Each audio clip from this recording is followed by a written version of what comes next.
Hello guys, कैसे हैं आप लोग। जैसे कि हम लोग लोकोमोशन एंड मूवमेंट पढ़ रहे हैं, तो लोकोमोशन एंड मूवमेंट में हम लोग का जो टॉपिक है वो है मसल्स, मांसपेशियाँ हमारी बॉडी में कितनी पाई जाती है, वो हमारी बॉडी का कितना वेट बनाती है। तो ये सब चीज़ों की स्टडी हम लोग कर चुके हैं इसके जनरल इंट्रोडक्शन में। देन हम लोगों ने बात किया था कि मसल्स 3 टाइप की होती है, स्केलेटल मसल्स, स्मूथ मसल और कार्डियक मसल। उन तीनों के डिफरेंस है वो भी मैं आपको बता चुकी। देन हम लोग इनकी डायग्राम्स की बात कर रहे थे, स्ट्रक्चर की बात कर रहे थे। तो मैंने जो कल आपको समझाया था वो था स्केलेटल मसल की स्ट्रक्चर। अब स्केलेटल मसल्स की जो स्ट्रक्चर थी, तो स्केलेटल मसल है वो बहुकेंद्रीय संरचना होती है। तो इस टाइप से हम लोगों ने कहा था कि जो स्केलेटल मसल्स है, तो उस मसल्स के अंदर जो पाई जाने वाली सेल्स है उनको मसल फाइबर बोलते हैं। मसल फाइबर के अंदर की तरफ और स्ट्रक्चर्स मैंने बताई थी, उन स्ट्रक्चर्स को मायोफाइब्रल्स कहा जाते हैं। तो आज हम जो बात करने वाले हैं वो है मायोफाइब्रल्स के बारे में। वैसे कि मैंने आपको कल बता दिया था कि मायोफाइब्रल्स है, मायोफाइब्रल्स में 2 फिलामेंट्स पाए जाते हैं, एक तो थिक फिलामेंट्स होते हैं और एक थिन फिलामेंट होते हैं। तो मैंने जनरल सा इंट्रो कल आपको दिया था कि जो थिक फिलामेंट होते हैं वो मायोसिन प्रोटीन के बने होते हैं और जो थिन फिलामेंट होते हैं वो एक्टिन के बने हुए होते हैं। जैसा कि आप लोगों को याद होगा कि कल हम लोगों ने सार्कोमियर की चर्चा की थी। तो सार्कोमियर क्या है? यहाँ मसल की स्ट्रक्चरल एंड फंक्शनल यूनिट है, ठीक है। तो जैसे कि हम लोगों ने यहाँ पे देखा था कि बीच में जो बैंड पाए जा रहे थे, वो बीच वाले बैंड थे वो मायोसिन प्रोटीन के थे, और साइड में इस टाइप से हम लोगों ने जिगजैग लाइंस बनाई थी, वो थी एक्टिन प्रोटीन की। तो हाफ आई और उसके बीच में पाए जाने वाले ए बैंड, जिनको हम डार्क बैंड बोल रहे थे, और आई वाला पोर्शन था वो उसको लाइट बैंड बोल रहे थे। तो वो वाला पोर्शन है वो मिलके क्या कहला रही थी? सार्कोमियर, ठीक है। तो जैसे कि मैंने आपको कल बताया था कि मैं यहाँ पे प्रोटीन की चर्चा भी करूंगी आपसे कि कौन सी प्रोटीन्स है वो मसल्स बनाने के लिए इंपॉर्टेंट होती है, ठीक है। तो यहाँ हम बात करें कॉन्ट्रैक्टाइल प्रोटीन। तो कॉन्ट्रैक्टाइल प्रोटीन मतलब जो संकुचन करने के लिए सहायक होती है। अब कॉन्ट्रैक्टाइल प्रोटीन है वो, उसमें 3 टाइप की प्रोटीन्स अपने को पढ़नी पड़ेगी। सबसे पहली है force generating protein. Force generating protein मतलब जो सबसे ज्यादा इंपॉर्टेंट है और सबसे ज्यादा हम लोगों को स्ट्रक्चर में देखने के लिए मिलती है, ठीक है। तो ये रही हमारे force generating protein. Then second की बात करूं तो सेकंड प्रोटीन है रेगुलेटरी प्रोटीन, जो उसको रेगुलेट करने का काम करेगी, उसको काम करवाने का काम करेगी। उसके बाद में स्ट्रक्चरल प्रोटीन, तो स्ट्रक्चरल प्रोटीन जो उसकी संरचना को बनाने के लिए इंपॉर्टेंट है। तो जैसे कि मैंने आपको अगर बताया था कि फोर्स जनरेटिंग प्रोटीन है, उसमें मायोसिन पाई जाती है। मायोसिन है वो थिक फिलामेंट बना रहे हैं, और जो सबसे पहले मसल्स में बनने वाली प्रोटीन है उसको कहते हैं हम लोग मायोसिन, इसलिए हम लोग इसको प्राइमरी फिलामेंट भी बोल सकते हैं। देन हम बात करें एक्टिन, तो एक्टिन है वो क्या? थिन है और सेकेंडरी फिलामेंट है। इन दोनों की चर्चा हम लोग डिटेल में करेंगे, डिटेल स्टडी करेंगे इनकी स्ट्रक्चर की हम लोग, ठीक है।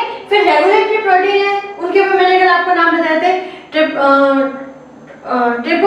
ट्रोपोमाइसिन और ट्रोपोनिन। तो आपको ये ध्यान में रखना है ट्रोपोनिन की स्ट्रक्चर कैसी होगी और ट्रोपोमाइसिन की स्ट्रक्चर वो कैसी होगी। उसके बाद में स्ट्रक्चरल प्रोटीन, क्योंकि स्ट्रक्चरल प्रोटीन है और किसी न किसी स्ट्रक्चर को बनाने का काम कर रही है। तो जो लोग मेरा वीडियो पहली बार देख रहे हैं उनको लिंक में और मेरे डिस्क्रिप्शन में आपको ये प्रीवियस वीडियोस के लिंक मिल जाएंगे। आपको प्रीवियस वीडियो देखना पड़ेगा मसल्स के लिए, मसल्स की स्ट्रक्चर को समझना है और आगे इसके कॉन्ट्रैक्शन का जो स्लाइडिंग मेथड है उसको समझने के लिए आपको मेरे प्रीवियस वीडियोस है वो देखने होंगे। तो यह स्ट्रक्चरल प्रोटीन है। स्ट्रक्चरल प्रोटीन 3 टाइप की है, एक तो अल्फा एक्टिनिन। अल्फा एक्टिनिन की बात करूं तो ये क्या बनाएगी? Z disc. तो कल वाले डायग्राम में आपको याद होगा जो जिगजैग लाइन बन रही थी, ठीक है, जिसको क्राउस मेम्ब्रेन भी कह रहे थे, ठीक है। तो वो क्या है? जेड डिस्क का फॉर्मेशन कौन करेगी? Alpha actinin. ये आपको एक नंबर से पूछे जाने वाले क्वेश्चन है, बोर्ड के लेवल पे इनमें से क्वेश्चन नहीं आते, फिर भी आपको ध्यान में रखना है, ये 11th क्लास के लिए तो इम्पोर्टेंट ही रहेगा। उसके बाद में एम डिस्क प्रोटीन की बात करें तो जो एम लाइन बीच में फॉर्मेट हो रही थी कि 2 मायोसिन थे और मायोसिन के दोनों साइड में यहाँ एल लाइन थी, जो लाइट फिलामेंट्स थे, उनके बीच वाली साइड में जब एक्टिन दोनों आपस में मिलते हैं तो बीच में एक लाइन का फॉर्मेशन हो रहा था, उसको बोल रहे थे एम लाइन, जो एच जोन के बीच में पाई जाती है, ठीक है। तो उसको एम लाइन फॉर्मेशन कहेंगे। देन सी प्रोटीन दे रखा है, तो देन सी प्रोटीन है वो क्या बनाएगा? जो मायोसिन है, मायोसिन के फिलामेंट्स को अरेंज रखने का काम, ठीक है। कल हमने मायोसिन इस टाइप से देखी थी, ठीक है। तो इनके बीच में जो फिलामेंट्स पाए जा रहे थे उनको अरेंज करने का काम किसका है? सी प्रोटीन का। मोस्टली पूछे जाने वाले प्रोटीन मायोसिन, एक्टिन और ट्रोपोमायोसिन और ट्रोपोनिन ही रहेंगे, ये नहीं पूछे जाते, पर आपको जनरल नॉलेज के लिए ध्यान में होना चाहिए, ठीक है। उसके बाद में हम बात करेंगे सबसे पहले थिक फिलामेंट की। तो थिक फिलामेंट की यहाँ बात कर रहे हैं, तो जैसे कि हम लोगों ने जो कल स्ट्रक्चर देखी थी, मैं एक बार वापस आपको रिकॉल करवा देती हूँ। जो स्ट्रक्चर थी वो इस टाइप से थी, ठीक है। इस टाइप से हम लोगों ने स्ट्रक्चर देखा था कि जहाँ बीच में मोटे क्या पाए जाते थे? मायोसिन पाई जाती थी, और साइड में क्या पाई जाती? एक्टिन पाई जाती थी, ठीक है। तो जो यहाँ पे मोटे फाइबर्स थे, मोटे तंतु थे, उनको क्या बोल रहे थे हम लोग? मायोसिन बोल रहे थे, ठीक है। तो मायोसिन में मैंने कहा कि जो स्ट्रक्चर मैंने बना रखी थी नीचे वाले साइड बीच में, तो इस टाइप से ये वाली जो स्ट्रक्चर है ये मायोसिन है। ये बीच वाली साइड में क्या बना रही थी? एम-लाइन। बीच में से क्या बना रही थी? एम-लाइन। और यहाँ से जो एक्टिन प्रोटीन स्टार्ट हो रही थी, इधर भी, इस साइड भी और इस साइड भी। तो ये एच जोन था और यहाँ से ये आई बैंड स्टार्ट हो रहे थे, ठीक है। तो ये समझने के लिए आपको कल का डायग्राम में वापस समझना पड़ेगा, ठीक है। और किसी को कोई डाउट हो तो कमेंट सेक्शन में लिख सकते हैं, मैं क्लियर करने की कोशिश करूंगी, ठीक है। तो यहाँ हम बात करें मायोसिन फिलामेंट की। तो मायोसिन फिलामेंट है, मैंने आपको कल बताया था कि मायोसिन है वो क्या है? पॉलीमर है। पॉलीमर का मतलब होता है बहुत सारे बहुलक, जैसे मोतियों की माला होती है उसी टाइप से क्या है, मतलब बहुत सारे मोनोमर्स है वो एक माला में पिरोए हुए हो, तो उसको क्या कहेंगे? पॉलीमर कहेंगे। तो यहाँ मोनोमर, मोनो का मतलब एक, पोली का मतलब बहु, ठीक है, बहुत सारे, ठीक है। तो इस हिसाब से आपको ध्यान में रखना पड़ेगा। तो यहाँ पे मैंने एक मोनोमर बना रखा है, एक फिलामेंट का एक हिस्सा बना रखा है। जो यहाँ पे आपको ये हेड लाइक स्ट्रक्चर दिख रही है ना, पूंछ लाइक स्ट्रक्चर, वो एक यहाँ पे रोड लाइक स्ट्रक्चर बना रही है जो, ठीक है। तो इसकी स्ट्रक्चर मैंने आपको यहाँ बना के दी है। इसमें क्या है? एक तो एक्टिन बाइंडिंग साइट, और जब तक आपको कल वाला वीडियो और आज वाला वीडियो समझ में नहीं आएगा तो आपका जो स्लाइडिंग मेथड पढ़ेंगे हम लोग वो नहीं समझ सकते हैं। तो कोशिश करना इसको अच्छे से समझने की कि ये मायोसिन प्रोटीन है। जैसे मैंने आपको ये बताया कि यहाँ पे ये मायोसिन पाए जा रहे हैं और यहाँ पे क्या होगा? एक्टिन प्रोटीन है। अब ये यहाँ से जो इतना एरिया, ये एरिया, ये क्या होंगे? कवर होंगे। जो मैंने कहा था ये पैरेलल इस साइड से क्या आएंगे? पास में आएंगे। अभी ऐसे है, फिर ऐसे होंगे, ठीक है। तो आप ये ध्यान में रखना कि यहाँ ये जो आपस में खिसक रहे हैं वो किसके कारण खिसक रहे हैं। तो यहाँ पे इस पे भी क्या पाए जा रहे हैं? हेड लाइक स्ट्रक्चर्स पाई जा रही है, और इनमें क्या पाया जाता है? Hinge joint. तो हम लोगों ने जो बोन्स पढ़ी थी उसमें हिंज जॉइंट पढ़ा था। हिंज जॉइंट में क्या हो रहा था कि एक ही साइड में गति होती थी, वो वापस दूसरे साइड में गति नहीं कर पा रहे हैं, ठीक है। तो हिंज जॉइंट पढ़ा था जो, ठीक है, कि मेरी एल्बो से मैं इसको हाथ को पीछे नहीं लेके जा सकती, लेकिन मैं एल्बो से इस साइड लेके आ सकती हूँ। सेम मेथड इसमें रहेगा कि ऊपर की साइड में यहाँ पे एक्टिन है, जो मैंने आपको यहाँ बताया ना कि यहाँ पे दोनों साइड में एक्टिन पाया जा रहा है और ये मायोसिन है। तो यहाँ पे क्या है? एक्टिन बाइंडिंग साइट और एटीपी बाइंडिंग साइट। तो यहाँ जो एक्टिन रहेगा तो जो इसका जो हेड पोर्शन है ना, हेड पोर्शन दिखाई दे रहा है, ये हेड पोर्शन किस में धसेगा? एक्टिन में, और इसको पकड़ के इस साइड खींच देगा। किस टाइप से? ये वाला हिस्सा है ये एक्टिन है, ठीक है। और ये क्या है? ये क्या है? मायोसिन। तो मायोसिन क्या करेगा? यहाँ इस टाइप से है, ये इससे बाइंड होगा और बाइंड होके इसको इससे मूव कर देगा, ठीक है। तो यहाँ से मसल्स क्या हो गई? मूव हो सकती है, ठीक है। ये किस टाइप से मूव करेगी मैं एक्टिन के स्ट्रक्चर में भी आपको एक्सप्लेन करूंगी। तो यहाँ पे मायोसिन फिलामेंट का यहाँ पे मैंने मोनोमर लिख रखा है। यहाँ पे एटीपी का हाइड्रोलाइजेशन होता है। एटीपी है, एटीपी वो एटीपी में टूट जाती है। आपको पता है, आपको कोई भी काम करना है, आपको मसल्स के थ्रू कोई भी काम करवाना है तो लैक्टिक एसिड बन जाते हैं, हमारी एटीपी है वो कम हो जाती है, मतलब एनर्जी है वो कम हो जाती है, ठीक है। तो यहाँ पे आपको ये बात ध्यान में रखनी है। उसके बाद में ध्यान रखना, मैंने आपको लिख दिया है यहाँ पे कि पॉलीमर है वो कौन है? पॉलीमर है वो किससे बना हुआ है? या मेरोमाइसिन से, ठीक है। अभी जो मेरोमाइसिन, इसकी अपन एक ही स्ट्रक्चर करें, एक ही स्ट्रक्चर देखें तो ये एक स्ट्रक्चर किस टाइप की दिख रही है हमें? टैडपोल लार्वा की तरह दिख रही है। टैडपोल लार्वा, अब आपको जो आप लोगों ने 11th अच्छे से पढ़ी है तो आपको ध्यान में होगा कि टैडपोल लार्वा है वो कौन से जंतु में या कौन से एनिमल में पाया जाता है। तो यहाँ मेरे को कमेंट सेक्शन में बताइए टैडपोल लार्वा कौन से एनिमल का है। एटलीस्ट आप कमेंट करें तो मेरे को ध्यान तो रहे कि कौन कौन बच्चे लोग हैं वो पढ़ाई कर रहे हैं या नहीं कर रहे हैं, क्योंकि मेरे को बिल्कुल नहीं ध्यान पड़ रहा है कि कितने बच्चे पढ़ रहे हैं कुछ। ठीक है, तो आप कमेंट सेक्शन में आपको आंसर्स है वो देने स्टार्ट कर देने, क्योंकि ऐसे ही चलता रहा तो मैं थोड़े दिन में आपको क्वेश्चंस के वीडियोस भी है वो मैं यहीं डालना शुरू कर दूंगी टेलीग्राम के बजाय। ठीक है, देन यहाँ हिंज जॉइंट समझ में आ गया होगा आपको, मायोसिन है वो समझ में आ गया होगा। पॉलीमर में आपको ध्यान में रखना है कि मीरोमायोसिन है वो मोनोमर है, वो मिलके बहुत सारी पॉलीमर स्ट्रक्चर है वो मेंटेन करते हैं। इसकी स्ट्रक्चर कैसे रहेगी, टैडपोल लार्वा की तरह। आपको यहाँ दिख ही रहा होगा ये पूंछ लाइक स्ट्रक्चर है और ये हेड लाइक स्ट्रक्चर है। तो जो मीरोमायोसिन है वो 2 टाइप्स के पाए जाते हैं, एक तो हेवी और एक कैसे पाए जाते हैं, लाइट। हेवी का मतलब भारी होता है और लाइट का मतलब हल्का होता है। ठीक है, तो यहाँ मैंने लिख रखा है हेड HMM। ठीक है, जो हैवी मीरोमायोसिन है, और यहाँ पे मैंने टेल का लिख रखा है LMM जो लाइट मीरोमायोसिन है। ठीक है, तो आपको इस टाइप से ये मायोसिन की स्ट्रक्चर है वो थोड़ी ध्यान में रखनी है। एक नंबर के भी क्वेश्चन पूछे जाते हैं, डिटेल नहीं पूछी जाती मोस्टली इसकी, एक नंबर के क्वेश्चन है वो ज्यादा यहाँ पूछे जाते हैं। ठीक है, देन हम बात करें यहाँ थिन फिलामेंट की, तो आपको ये थिन फिलामेंट दिखाई दे रहा है, ये एक्टिन है। और जैसा कि मैंने आपको कल बताया था कि कॉन्ट्रैक्टाइल प्रोटीन जो फोर्स जनरेटिंग प्रोटीन है और रेगुलेटरी प्रोटीन, मतलब 3 प्रकार के प्रोटीन मिलके एक स्ट्रक्चर बना रही है, एक फिलामेंट बना रही है जो थिन फिलामेंट कहला रहा है। अब ये किस टाइप से बनी हुई है, ये आपको स्ट्रक्चर दिखाई दे रही होगी, कल भी मैंने आपको ये स्ट्रक्चर समझाई थी। अब ये कौन से 3 प्रोटीन से मिलके बनी है वो मैं आपको बताती हूँ।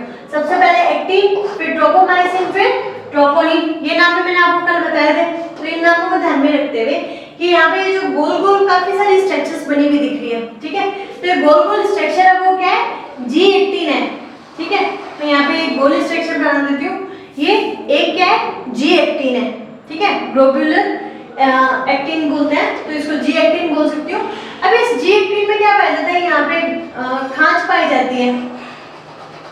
क्या पाई जाएगी, खांच, मतलब प्रॉपर गोला नहीं होगा, इस गोले में खांच पाई जाएगी। अब खांच से कौन अटैच होगा, मायोसिन। मैंने अभी बताया था कि मायोसिन इस टाइप से क्या करेगा, उसको मूव करने के लिए काम आएगा। ठीक है, तो यहाँ पे खांच पाई जाती है और ये G18। अब G18 क्या है, मोनोमर। अभी मैंने बताया कि मोनोमर और ये बहुत सारे आपस में संरचनाएं मिलकर क्या कहलाती है, पॉलीमर बनाती है। ठीक है, अब ये पॉलीमर किसकी प्रेजेंस में, Mg++ मैग्नीशियम की प्रेजेंस में अब एक्टिन का फॉर्मेशन करेगी। जैसा कि आपको दिख रहा है ये बहुत सारे येलो राउंड है वो मैंने जुड़े हुए बनाए, तो वो आप समझ में आ जाएगा। ठीक है, उसके बाद में आपको एक ब्लू लाइन दिखाई दे रही होगी जो DNA लाइक स्ट्रक्चर बना रही है, मतलब हेलिकल स्ट्रक्चर्स बना रही है, हेलिक्स बनाने का काम कर रही है। वो कौन है, ट्रोपोमायोसिन। अब ट्रोपोमायोसिन का काम पूछा जाता है, ट्रोपोमायोसिन कहाँ पाई जाती है ये पूछा जाता है। ठीक है, मेजर क्वेश्चन इसमें से ये 2 ही बन रहे हैं, और ट्रोपोमायोसिन में वो कहाँ पाया जा रहा है, यहाँ जो मैंने कहा ना कि जितने भी खांच है, ठीक है, उन खांच को सबको ढके हुए पाई जाती है। ठीक है, डायरेक्ट ये जो मायोसिन है वो एक्टिन के खांच है वो नहीं देख सकता इसके लिए। ठीक है, तो मैंने आगे यहाँ लिखा है प्रिवेंट इंटरेक्शन बिटवीन एक्टिन और मायोसिन। एक्टिन और मायोसिन के बीच में इंटरेक्शन होने से बचाने के लिए, ठीक है, कौन पाई जाती है, ट्रोपोमायोसिन। तो ट्रोपोमायोसिन क्या करेगा, इसके खांच को सबको ढक के रखेगा। ठीक है, तो एक काम ये हो गया, और पाई कहाँ जा रही है, active sites of actin protein. अब हमें पता है कि जो एक्टिन और मायोसिन वो आपस में इंटरेक्ट होगी, तो उसी टाइप से उसी टाइम क्या होगा, कॉन्ट्रैक्शन होगा, संकुचन होगा। तो यहाँ पे ये ध्यान में रखना, पाई कहाँ जाती है और इसका काम क्या होता है। फिर यहाँ जो थर्ड है ये सबसे इंपॉर्टेंट रहेगी, जिसको हम लोग कॉम्प्लेक्स प्रोटीन भी कह सकते हैं। यहाँ आपको जो 2 फिलामेंट्स लिखे हुए दिख रहे हैं, तो 2 फिलामेंट्स आपको दिखिए। ठीक है, दोनों साइड से इनको बाइंड करने का डबल हेलिक्स स्ट्रक्चर बनाने का काम कर रही है। अब ट्रोपोनिन है, तो ट्रोपोनिन है वो रेगुलर इंटरवल्स, मतलब इसमें क्या है, 3 टाइप की प्रोटीन, 3 टाइप के ना यहाँ पे पॉलीपेप्टाइड चेन पाई जाती है। हमें ध्यान में है कि प्रोटीन है, प्रोटीन क्या होता है, पॉलीपेप्टाइड श्रृंखला होती है। अब पॉलीपेप्टाइड श्रृंखला वो किस टाइप से पाई जा रही है, TPC, TPI और TPT। जहाँ यहाँ TP की फुल फॉर्म है, तो TP की फुल फॉर्म यहाँ पे ट्रोपोनिन यही रहेगी। ठीक है, ट्रोपोनिन रहेगी। और C है, जहाँ पे C आ जाए वो कैल्शियम आयन। तो सबसे अच्छा क्वेश्चन बनता है कि आपको मसल्स कॉन्ट्रैक्शन में कौन सा आयन सबसे ज्यादा उत्तरदायी होता है, तो वो होगा कैल्शियम आयन।